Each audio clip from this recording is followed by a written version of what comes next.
Hello and welcome to the next part of our journey through Twelfth Night.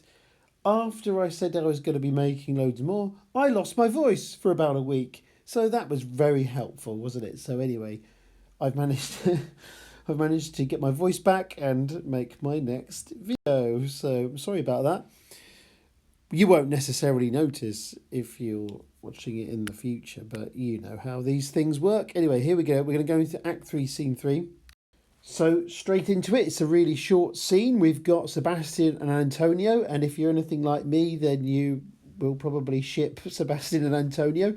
However, you can disagree completely. It's fine, absolutely no problem. Open to interpretation. No problem with that at all. Anyway, so we have, again, Shakespeare has a start in mid-conversation, and we have... I would not by my will have troubled you, but since you took my pleasure of your pains, a little bit of antithesis there, I will no further chide you. I could not stay behind you. My desire more sharp than filed steel did spur me forth. So Antonio is very devoted. However you look at their relationship, Antonio is very devoted to Sebastian. And he wants to be with him and follow him and help him set forth in your pursuit. My willing love. Of course, if you want to take it from the angle of it's just a very devoted friendship, it fits completely, because love was used more freely as a word. It would be used as describing a relationship between friends, and two male friends, two female friends. You would use love describing a friend in that way. It was just much more open in its use.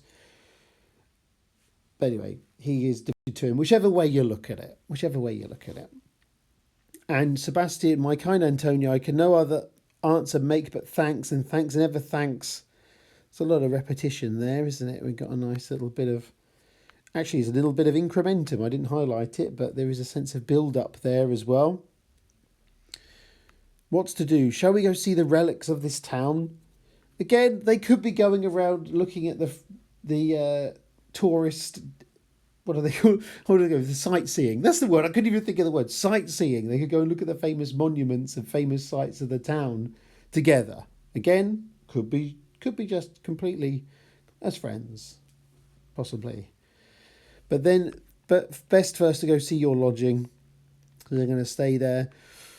I do not without danger walk these streets. Once in a sea fight against the Count his galleys, I did some service of such note indeed that I were ta'en here it would scarce be answered.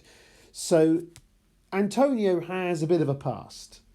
And I've said before about the context about pirates and privateers. And even though Antonio is a minor character, he's a fascinating character. He fits in with the theme of appearance versus reality and perception. And in this case, one man's hero is another man's villain. So we talked about that before when we first met Antonio, actually, as well. Antonio is taking a risk being with Sebastian.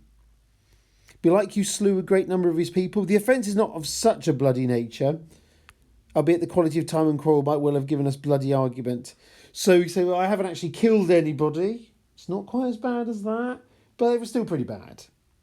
And you do find out what it is later on. I'm not going to do spoilers, though, but you might know already anyway, which is good. Only myself stood out, for which if I be lapsed in this place, I shall pay dear. So he was noticed. He's notorious. The notorious Antonio. Anyway. But then, do not then walk too open. It doth not fit me. Hold, sir, here's my purse. He gives him all of his money. Again, could just be friends. In the south suburbs, at the Elephant is best to lodge. I will bespeak our night. One version I saw of this play had the Elephant as a gay bar, and that was how there was no subtlety with that interpretation of the relationship.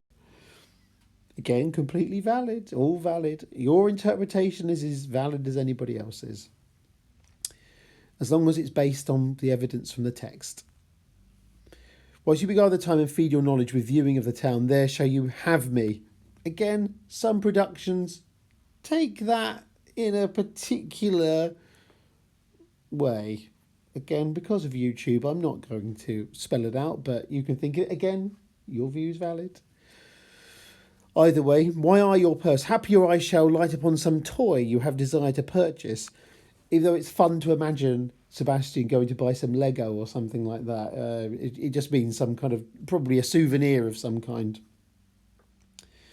I'll be your purse bearer and leave you for an hour. To the elephant, I do remember.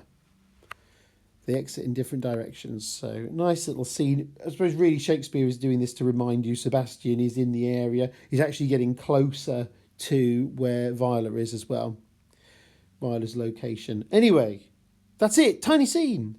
I'll see you on the next one. Thank you for joining me. Like, comment, subscribe. Next one should come very, very soon. I'm going to record it right now. So, yeah, hopefully I won't jinx my voice. Goodbye.